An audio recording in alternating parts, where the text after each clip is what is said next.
Ya, ok, entonces comenzamos con el primer problema de clasificación. Como les comenté en clase, la idea de este tutorial es determinar si es que era caro o no, o cuánto valía el ticket de Jack Dawson, que es este personaje que personifica Leonardo DiCaprio. Y si recuerdan, teníamos esta variable que era passenger fare, que yo lo traduje como tarifa. Y el primer objetivo, para que sea clasificación y tenemos que partir por una variable binaria, lo que vamos a hacer es binarizar esta variable, ¿sí? En caro y no caro, ¿sí? ¿De qué manera determinamos si una variable es un ticket fue caro? Bueno, si es que la tarifa es mayor a la mediana de los precios, vamos a decir que es caro, y si no, vamos a decir que no es caro, ¿sí? Entonces tenemos tarifa cara, variable binaria 1 si es que es cara, 0 si es que no es cara, ¿sí? Si es que está sobre la mediana, ¿sí? Igual podríamos haberlo hecho de otra forma, ¿cierto? Elegir un umbral, no sé, sobre $10 en ese tiempo, decimos que era cara, si no, no cara, pero acá lo hicimos en base a la mediana, ¿sí? Y en base a esto vamos a entrenar el cart y lo primero que realizamos es hacer este splitting de la base entre entrenamiento y testeo. Entonces fijamos la semilla, importamos dplyr, acá hay otras formas de hacer el splitting, a mí me gusta hacerlo con dplyr. Y lo que hago acá es hacer un muestreo estratificado. ¿Sí? Acá la idea, o más que estratificado, lo que hago es asegurar que se mantengan las mismas proporciones de la variable dependiente, que en este caso es tarifa cara, en la base de entrenamiento y testeo. ¿Y cómo se hace eso? Bueno, agarramos la base de datos, agrupamos por tarifa, ¿cierto? Entonces en un lado vamos a tener los ceros y en otro vamos a tener los unos. Y lo que estamos haciendo acá es, en cada grupo vamos a agarrar el 70%. ¿Sí? Entonces tenemos el n, que es cuántas filas hay en cada grupo. Eso lo multiplico por 70% y lo aproximamos hacia abajo. ¿Sí? Básicamente lo truncamos, ese número. Y de esa manera vamos a tener el 70% de los ceros y el 70% de los unos en la base de entrenamiento. Y lo que hago acá es ya construir la evaluación, que finalmente es el DF. Lo que hacemos es seleccionar aquellos pasajeros cuyo ID no esté en la base de entrenamiento. ¿Sí? Eso significa esto, que el ID no está en los IDs de la base de entrenamiento. Y esa es la base de testeo. ¿Sí? Y acá cómo se elige el splitting, ¿cierto? En general se usa el 70-30. Si es que ya tenemos un n mucho más grande, podemos ya tomar, no sé, 90-10. Y en caso que tengamos un n muy pequeño, por ejemplo, acá tenemos un poco menos de 1000, si tenemos 916 si mal no recuerdo.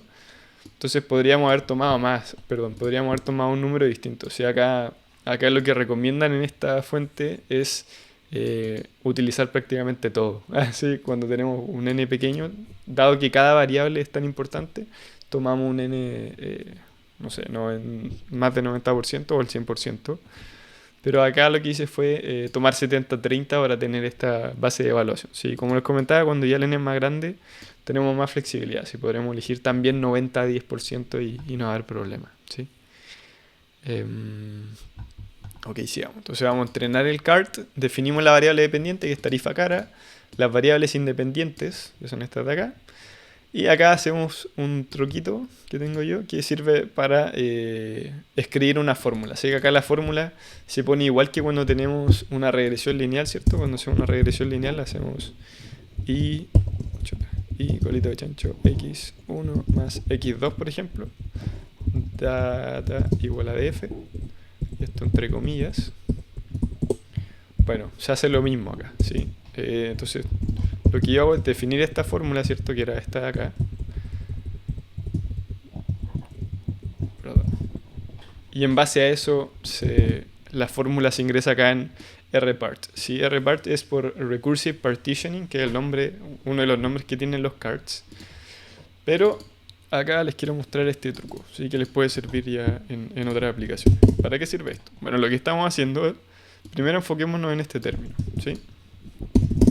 ¿Qué hace este término? Lo que hace es colapsar un vector de strings y lo separa por un más, ¿sí? Entonces, por ejemplo, variable independiente podemos definirla como x1, x2, x3, ¿sí? Definimos eso. Y lo que hacemos, acá atentos con esto, lo que hacemos con esto es, como les decía, concatenarlo, de tal forma que quede x1 más x2 más x3, ¿sí? y queda así, ¿sí? Entonces colapsamos concatenándolos por un más. ¿Y qué hacemos después? ¿Cierto? Lo que estamos haciendo es tomar esto que les acabo de comentar, que son las variables independientes concatenadas, y lo que hago ahora es aplicar otra cosa, ¿sí? Entonces acá, variables independientes concat, ¿sí? Y lo que hacemos es, ahora esto, que son las variables sumadas, lo que hago es anexarle esa colita de chancho antes y ponerle como prefijo el nombre de la variable dependiente, ¿sí? La variable dependiente la vamos a llamar acá y. Entonces al aplicar esta concatenación entre el y con la colita de chancho y la variable independiente, nos queda la formulita, ¿sí? Y no corrí eso, ahí sí. ¿Sí? Y nos queda así, ¿ok? Entonces de esa forma no es necesario tener que escribir a mano cada uno, ¿cierto? Cuando tenemos un vector de variable independiente muy largo y llegamos y hacemos eso simplemente, ¿sí? Es muy útil cuando tenemos, no sé, 200 variables independientes, cosa de no tener que ponerla a mano. Yo lo he hecho a mano, obviamente, no sé, en un Excel los concateno, pero de esta forma queda mucho más rápido, ¿sí? Cuando aprendí eso me simplificó mucho la vida. Entonces definimos la fórmula así, ¿cierto? Definimos la variable dependiente, independientes, aplicamos este truco, importamos la librería de Recursive Partitioning y aplicamos la formulita, ¿sí? Acá, ¿qué cosas tenemos que tener en cuenta? Tenemos la fórmula, tenemos que entrenamos con la base de entrenamiento, método clase, ¿sí? Porque tenemos que, esta es binaria, ¿sí? No es un problema de regresión, sino de clasificación. Y lo que estamos definiendo acá es este costo que hablamos en clase, ¿sí? Este costo de regularización. Esto lo que hacía era imponerle un costo a hacer nuevos splitting, de tal forma que si es que la pureza, definida como Gini, por ejemplo, no disminuye en 1, por ejemplo, perdón, no disminuye en, o sea, si esto fuera 0,5, si es que no disminuye en 0,5, simplemente el árbol se detiene ahí, ¿sí?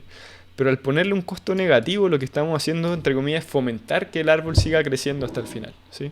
Entonces, cuando le ponen un -1 al CP, simplemente se va a iterar hasta tener una separación casi perfecta de las clases en las nodos terminales, ¿cierto? En las hojitas. Entonces, de esa manera se entrena el árbol. Y si es que queremos ver, si es que quisiéramos ver qué está pasando en cada split, hacemos un print del tree, ¿sí? Entonces acá nos dice, son 913 observaciones. Y de hecho son 913 en entrenamiento, perdón. Entonces acá en testeo también tenemos, al final entre entrenamiento y testeo vamos a tener más de 1000, ¿sí? Deben ser como 300 en testeo. Entonces siguen siendo como 1200 observaciones. Entonces tenemos que entrenamiento tenemos 913 y acá tenemos el nodo raíz, ¿cierto? Cuántos van a la izquierda, cuántos van a la derecha y eso en porcentaje. Y seguimos haciendo eso. Y a continuación ya, bueno, eso es como si quisiéramos ver qué está pasando en cada nodo, si por alguna razón. Ahora vamos a ver ya otra presentación que está un poco más informativa, ¿sí? De qué está pasando en el árbol. Entonces acá hacemos un summary al tree. Antes le habíamos hecho un print, ¿cierto? Un imprimir. Ahora hacemos un summary. Y con el summary lo que hace es, primero nos muestra cómo va variando el ajuste del árbol, el ajuste de validación cruzada, ante distintos valores de CP. Si yo les dije que puse un CP -1, cosa de que terminara lo máximo posible el árbol, creciera lo máximo posible. Y eso de crecer lo máximo posible son 46 splitting, ¿sí? El árbol dice... estoy bien con terminar en 46 splittings, ¿sí? A pesar de que yo fomente que este árbol crezca más, ¿sí? De hecho, si se dan cuenta, el ajuste de validación cruzada, que es esta columna, es igual entre 15 y 46 splits, ¿sí? Es decir, me puedo quedar con 15 o con 46, es lo mismo, ¿sí? Entonces ahí preferiríamos quedarnos con 15, ¿sí? Con este árbol que crecimos infinitamente, da lo mismo si es 15 o 46, ¿sí? Que es similar a poner un CP igual a 0. ¿Sí? Entonces acá lo que tenemos que ver es en qué momento se minimiza el error de validación cruzada, ¿sí? Entonces acá al ojo podemos ver que este error, el que lo minimiza, al igual que este de acá y este de acá, ¿sí? Son parecidos, ¿sí? Y eso es con 11 splits, con 11 divisiones, es decir, con 23 nodos, o con 15 splits, que vendrían siendo 31 nodos, ¿cierto? Splits genera 2 nodos y además tenemos el nodo raíz, entonces tenemos que es por 2 más 1. Entonces da lo mismo si tenemos 11 splits, 15 o 46, ¿sí? Eso minimizan el error de validación cruzada. Obviamente siempre vamos a preferir quedarnos con el que es más simple, ¿sí? Es decir, con 11 splits. Entonces acá imprimimos la importancia de las variables, ¿sí? Esta importancia de variables, como les comenté en clases, se hace sumando cuánto aportan al árbol, ¿sí? El cuánto aportan al árbol es, al hacer estos splitting por estas variables, cuánto disminuye la impureza, ¿sí? La impureza puede medirse por entropía o por el Gini Index Impurity. Y lo que se hace acá es, en base al Gini Impurity Index, y como les comentaba, no es tan directo, ¿sí? Acá uno podría decir como ya, la variable más importante probablemente fue la que hizo el primer split, ¿sí? Pero en realidad no es necesariamente así, ¿sí? Lo que hace primero es calcular splits primarios, se denominan, que es ver como ya, estoy en el nodo origen, ¿cierto? Este es el primer nodo número 1, y decimos, ya, si es que tuviera que hacer un split, ¿por cuál variable es la que me minimiza más la impureza, ¿sí? Entonces acá la que determina es grupo familiar, ¿sí? Que mejora en 139. Sin embargo, igual dice ya, si es que no tuviera grupo familiar, ¿qué otra variable me ayudaría a tener la mayor disminución en la impureza de Gini? Y la segunda variable es clase. ¿Ya? ¿Qué pasa si no tengo ni grupo familiar ni clase? Bueno, es hijes esposes, ¿sí? Que en realidad es hermanes esposes, ¿sí? Y además hace un análisis de surrogates. ¿Qué significa eso? Ya, esto es similar a esto, pero no es lo mismo, ¿sí? Lo que dice es, me gustaría replicar, por ejemplo, este splitting que hizo el grupo familiar. Si asumamos que lo que dijo fue, en este nodo estamos diciendo, no sale ahí, ¿cierto? No, ya, pero supongamos que dice,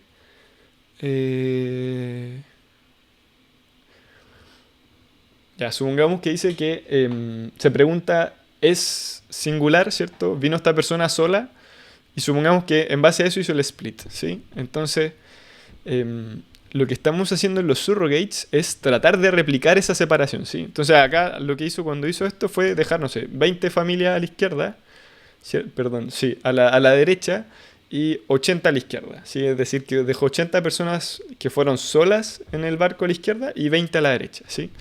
Lo que tratamos de hacer con los surrogate splits es replicar eso, ¿sí? Ojalá hagamos la misma separación de dejar a esas mismas personas, a esas 80 personas a la izquierda y a las otras 20 a la derecha, pero lo vamos a hacer por otra variable, ¿sí? No por grupo familiar, sino por otra. Entonces tratamos de replicar esa misma partición, pero con otra variable, ¿sí? Probablemente no va a ser, probablemente no va a ser perfecta, ¿cierto? Pero al menos va a ser muy parecido, ¿sí? O sea, idealmente, si es que están correlacionadas al menos, ¿sí? Y eso lo hace para el resto de las variables también. Entonces, una vez que tenemos esta métrica guardada de splits primarios en este nodo, ojo que esto lo hace por cada nodo, y estos surrogate split por cada nodo, lo que hace es sumar para cada variable, ir guardando, entonces lo guarda esto para todos los nodos y finalmente suma para cada una de estas variables y en base a eso obtenemos esto de acá arriba, ¿sí? Acá ocurre una suerte de discretización, ¿sí? Busqué la documentación y no es muy explicativo, pero en el fondo es como que lo normaliza y lo discretiza, ¿sí? De tal forma de poder visualizar esto de manera más amigable, si debo entenderlo, ¿sí? Entonces acá tenemos ya para todos los nodos que lo realizó los 46 splits. Eso en caso de que quisiéramos ver qué está pasando en cada nodo, cuál es la importancia de las variables. Y lo que hacemos acá es plotear, ¿cierto? Graficar cómo va cambiando el error de validación cruzada versus la cantidad de splits, ¿sí? Y acá, ojo, ¿por qué lo puse? Esto acá en general se usa, están en los tutoriales, pero tiene un bug, ¿sí? Acá si es que nos fijamos en la cantidad de splittings óptimos, ¿sí? Que como vimos era 11, 15 y 46, calza con los que tienen un error de validación cruzada más bajo, ¿sí? Sin embargo, estos CP no son lo mismo, no conversan. Si se acuerdan, este está bien, ¿cierto? Para 15 splits teníamos que el CP era 0. Sin embargo, para 46 era -1. Entonces, fíjense bien, o sea, este gráfico nos sirve para ver la cantidad de splits óptimos, pero no para ver la cantidad de CP óptimos, ¿sí? Esto es un bug que tiene este package, por eso se los puse. Y vamos a repetir este plot más adelante, ¿sí? Y acá lo que estoy haciendo es Con la librería Rattle lo que hago es plotear este gráfico de 46 splits. ¿Sí? Acá no me sirve para nada ver esto, pero era para mostrarles que tenemos el árbol completo, ¿sí? Y que tiene muchas particiones. Ok, continuemos. Acá lo que estoy haciendo es con la librería Tidyverse, estoy ploteando la importancia de variables. Esto lo pueden guardar para más adelante. Y tenemos que grupo familiar es la que es más importante en este problema de clasificación, luego clase, hermanos, esposos, padre, hijo, etc. Acá igual podríamos tratar de interpretarlo viendo el gráfico, sí, como qué está pasando, ¿sí? ¿Por qué me sirve eso? Y acá, bueno, lo vamos a hacer una vez que podemos el árbol para poder interpretar, pero ya podríamos empezar a armar una historia de qué está pasando, ¿sí? Y lo que hago acá es calcular la tasa de error de clasificación, ¿sí? Entonces, lo que hago primero es predecir para cada observación en la base de entrenamiento. Estoy prediciendo qué pasa, perdón, qué predice el árbol si es que es más cercano al 0 o al 1 y nos da probabilidades. Y por default esto nos da probabilidades. Pero ojo acá, porque predict puede venir de dos packages distintos, ¿sí? Y dependiendo del orden en que importamos estas librerías, puede ser que esta predicción sea binaria o sea en probabilidad. Así que siempre es bueno que hagan un print y ver si es que acá están en 1 y ceros o son probabilidades, ¿sí? Entonces en este caso, para la primera observación, la probabilidad de que sea un ticket caro es del 22,2222%, ¿sí? Y la probabilidad de que sea no caro es del 77,777%, ¿sí? Entonces, de nuevo, acá la predicción fue probabilística, pero tenemos que a veces cuando le aplican el predict sale 0 o 1. Entonces acá tendría un 1 y acá un 0. ¿Por qué? Porque es mayor a 50% acá y acá es menor, ¿sí? Entonces lo que hago acá es, con estas probabilidades, lo que hago ahora es transformarlo a binario, ¿sí? ¿Y cómo se hace eso? Con un if-else, ¿sí? Entonces si esto es mayor a 50%, le imputo un 1 sin un 0. Y con eso podemos construir la matriz de confusión de la base de entrenamiento, ¿sí? Y una vez que tenemos esa matriz de confusión, se puede calcular la accuracy, la tasa de error, que es 1 menos accuracy, y acá lo imprimo, ¿sí? Entonces en la base de entrenamiento, este árbol no podado tiene una precisión, ¿cierto? Que es la traducción literal al español, pero dejémoslo como accuracy del 91%, lo que se traduce en una tasa de error del 8,9%, ¿sí? Y ahora vemos qué está pasando fuera de muestra con este árbol de 46 splits, ¿cierto? Este árbol no podado, que también predice la base de evaluación. Entonces acá lo mismo, predict, pero ahora en new data con dftest. Hacemos de nuevo el head, binarizamos estas predicciones, hacemos la matriz de confusión y calculamos nuevamente estos estadísticos. Y nos da que en realidad la accuracy es bastante parecida a la de entrenamiento, ¿sí? En 90% y la tasa de error 9,9%. ¿Sí? Esto quizá un poco extraño, pero tenemos que entre comillas, afortunadamente, tenemos que las predicciones son muy similares. Es decir, es poco probable que estemos sobreajustándonos. A pesar de que este árbol no está podado, ojo, son 46 splits. Entonces, a pesar de que no está podado, tenemos que igual la accuracy fuera de muestra es bastante buena, ¿sí? No hemos sobreajustado. Entonces ahora construimos la curva ROC porque es un caso de clasificación binaria. Importamos esta librería, la ROC-R. Y acá, si es que acá les daba binaria, lo que pueden hacer es cuando hagan el predict, pongan type prof. Y de esa forma debería darles así, ¿sí? Ojo, de nuevo, depende de qué predict está usando acá. Entonces siempre igual cuando hagan esto, tienen que, a pesar de que le hayan puesto prof, tienen que ver que sea 0 y 1, ¿sí? Perdón, sí, sea probabilidad y no 0 y 1. Entonces nos quedamos con la segunda columna, que es la del 1, ¿sí? La probabilidad de que sea 1. Y para hacer la curva ROC tenemos que usar esta función prediction y le damos lo que predijo para la base de evaluación y las etiquetas reales de la base de evaluación, ¿sí? Y así se construye la tasa de verdaderos positivos contra falsos positivos, ¿sí? Y así se construye la curva ROC. Ojo que para hacer la curva ROC tienen que estar en probabilidades así, ¿sí? Si es que están en binario, no les va a quedar así, les va a quedar esto como cuadrado, ¿sí? Una recta acá y una recta hacia allá, ¿sí? Entonces, ojo, cuando hagan la curva ROC y vean que está cuadrada, es decir, que no tiene estas irregularidades, probablemente es porque hicieron esto de van a tener esto binario y no en probabilidad, ¿sí? Ok, y acá lo que hacemos en el AB line, estamos dibujando esta línea con dash, ¿cierto? En la diagonal, que vendría siendo un algoritmo que predice 50-50 para todas las observaciones, ¿sí? Y acá hay otra forma de hacer la curva ROC, ¿cierto? Esta era con ROC R y esta es con PROC, que es la que importamos al principio del tutorial. Y lo que nos hace es calcular esta, que según yo no es tan bonita como la anterior, pero la ventaja es que nos da la curva ROC. Si imprimimos ahora este ROC R en vez de plotearlo, si lo imprimimos, nos da el área bajo la curva, así que 95%. Y acá lo que estamos haciendo es calcular el recall y el precision en la base de evaluación. Y eso nos da una accuracy de 90% como habíamos visto, un recall de 88 y un precision de 91,4. ¿Sí? Acá recordar que el recall está penalizando por falsos negativos, es decir, acá estamos viendo de las reales personas que tienen tienen tickets caros, a cuántos predije correctamente que tenían tickets caros, y en cambio el precision penaliza por falsos positivos. Es decir, de los que yo predije que tenían tickets caros, cuántos realmente tenían tickets caros, ¿sí? Para tener eso en cuenta.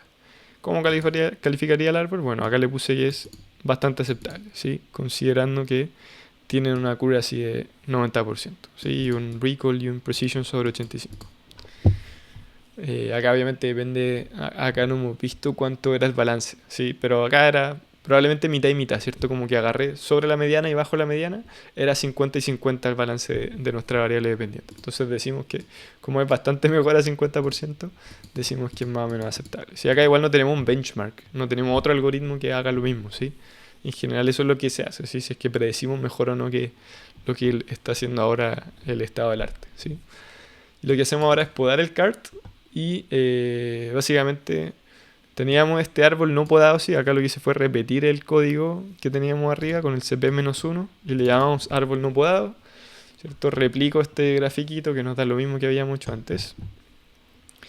Y lo que hacemos acá es print cp y nos da esto, ¿sí? Ya les había mostrado. Acá está las variables que utilizó. Y esto es lo que nos importa, ¿cierto? Es ver el error de validación y la cantidad de splits y cuál es el CP óptimo, ¿sí? Entonces acá lo hace automáticamente. Bueno, lo que hice fue convertir esto en data frame y lo imprimí. Y lo que hace esta línea es elegir automáticamente cuál es el que minimiza el error de validación, ¿sí? De hecho acá, si es que vemos el 11, que era el que habíamos entrenado previamente, ahora da 0,25. ¿Sí? Acá esto igual tiene algo aleatorio. Entonces ahora que lo repetí, nos da levemente distinto, ¿sí? Sin embargo, sí tenemos esta consistencia de que el error de validación se minimiza, entre 15 y 46 igual, ¿sí? Entonces cuando vemos acá cuál minimiza el error de validación, es este. Este es el primero, ¿sí? Que son 15 splits. Y eso es lo que hace esta línea, es determinar cuál es el mínimo, ¿sí? Entonces dice, bueno, con un CP de 0, 15 splits, tenemos el mínimo error de validación. Y con un CP de -1, con 46 splits, tenemos el mismo error de validación, ¿sí? Y acá lo que hice fue quedarme con el primero, ¿sí? Quedarme con la primera fila, con un CP0 con 15 splits. Y acá lo que hacemos es usar esta función de prune airPart, que lo que hace es, le damos el árbol, ¿cierto? Con X extensión, en este caso un árbol como entero, entre comillas, hasta el final. Y lo que hacemos es decirle un CP, ¿sí? Especificarle un CP, y eso básicamente nos va a dar este árbol de acá, ¿sí? Con 15, dado que le dimos un CP de 0, nos va a dar este árbol, ¿sí? Y ese se llama el tree pruned, ¿sí? Un árbol podado, y es mucho más corto que el anterior, ¿sí? Y este ya lo podemos visualizar, ¿cierto? Y tenemos que, acá ya podemos dar interpretaciones, ¿sí? Entonces acá vemos que la mayoría de las observaciones están en este nodo y en este nodo, ¿sí? ¿Cuál es la historia detrás de eso? Entonces estamos viendo que hacemos, ¿cierto?, ingeniería inversa y decimos ya, las personas que venían solas, ¿sí?, sin grupo familiar, venían solas y están en la clase 2 o 3, en la clase 3, ¿cierto? Entonces venía sola y está en la clase 3, probablemente tenía una tarifa barata, ¿sí? O no cara, ¿sí? Tenía un ticket no caro, ¿sí? Y ahí predijo con un 93% de precisión, ¿sí? Y ahora veamos el siguiente nodo, que es este, ¿sí? Entonces, viene una persona sola, de segunda clase en este caso, que embarcó en Cuba, en Southampton, mayor de 23 años, probablemente también tenía una tarifa no cara, ¿sí? Y eso lo achuntó con casi un 90%. Y el último que es este, está diciendo si la persona viene sola, pero es de primera clase, entonces probablemente era un ticket caro. Sí, eso le achunta con un 94% de precisión. ¿Sí? Y al resto ya también podemos contar esa historia. Bueno, ¿cómo varía el error de validación cruzada según la profundidad del árbol? Y hacemos este split. ¿Sí? Acá lo que hice fue seleccionar esta columna, que es la C, que es esta que tenemos acá. ¿Sí? Es esta columna de acá, y le llamé C porque estamos tomando este data frame, ¿sí? Solamente que acá agarré un C más extenso, ¿sí? Perdón, agarré de hecho, que es el data frame entero, ¿sí? Que es este de acá, ¿sí? Y vemos cómo varía con la cantidad de splits el error de validación cruzada, que es el XR, ¿cierto? Acá no está, ahí está, XR error, y con la cantidad en splits. Y vemos que acá nuevamente se ve que con 15 splits se minimiza el error de validación cruzada, ¿sí? Y después se mantiene constante hasta los 46. ¿Cuánto mejora la predicción una vez que podamos el árbol? Y bueno, hacemos de nuevo todo esto que les comenté arriba, ¿cierto? Lo imprimimos de nuevo y tenemos que el error de la base de evaluación pasó del 99,23, perdón, un 9,923% a un 9,923%. Es decir, se mantuvo prácticamente igual. ¿Por qué pasa eso? Porque habíamos visto que el error de validación entre 15 y 46 splits, es decir, el árbol no podado y el árbol podado, se mantenía igual, ¿sí? Entonces probablemente nos está generando las mismas particiones en la base, así como que se está dando más vueltas simplemente el árbol no podado, ¿sí? Entonces se mantuvo constante el error de evaluación. Si eso en general no pasa, pero como estas son bases que son de juguete, sí, puede ser que pasen cosas así. Imprimimos la matriz de confusión y ambos son iguales, ¿sí? El árbol podado y el no podado, ¿sí? Estamos prediciendo exactamente lo mismo. Y hasta acá el problema de clasificación.